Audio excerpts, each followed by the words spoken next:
निंद्राकारी रोग, हिंदी में कहते हैं निंद्राकारी रोग। इंसान हमेशा नींद में रहता है। निंद्राकारी रोग, अफ्रीकन स्लीपिंग सिकनेस, ये किसकी वजह से होता है? ये भी बेटा एक प्रोटोजोआ की वजह से होता है। ये भी किसकी वजह से होता है? एक प्रोटोजोआ की वजह से होता है। इसका पैथोजन कौन है? पैथोजन का मतलब होता है रोग जनक।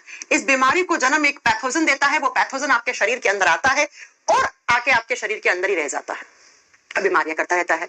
कौन सा? तो लिखोगे ट्रेपेनोसोमा, लिखिएगा ट्रेपेनोसोमेना ब्रूसी।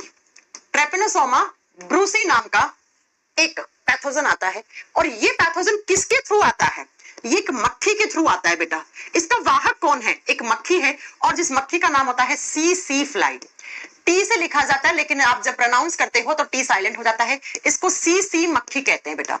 और जब ये मक्खी आपके खाने में, या ये मक्खी काटती भी है, ये मक्खी आपके खाने को टच कर गई, आपके पानी को टच कर गई, आपके कोई फ्रूट था उस फ्रूट के ऊपर बैठ गई, फिर आपने उसी फ्रूट को खा लिया, तो आपके बॉडी में क्या करेगा? ये मक्खी एक पैथोजन को छोड़ जाएगी। कौन सा? ट्रेपेनोसोमेना ब्रूसी नाम का एक पैथोजन छोड़ गई। अब ये पैथोजन जो है ना, ये वाला प्रोटोजोआ, ये आपके ब्रेन तक जाता है बच्चों, ये दिमाग तक जाता है और आपके ब्रेन इन्फेक्शन कर देता है, दिमाग संक्रमित कर देता है। और इस बीमारी का जो मेन लक्षण होता है वो ये रहता है कि इंसान के दिमाग में कंफ्यूजन रहती है, उसके विल पावर में कमी आ जाती है, हमेशा कंफ्यूज दिखता है, अच्छे से कोई डिसीजन नहीं ले पाता है, बहुत ज्यादा नींद में लगता है, हमेशा ऐसा लगता है कि वो नींद में ही है बेटा हमेशा। ठीक है, तो इसीलिए इसका हिंदी में निंद्राकारी रोग कहा जाता है बेटा। इसको हिंदी में निंद्राकारी रोग भी इसी को ही कहते हैं।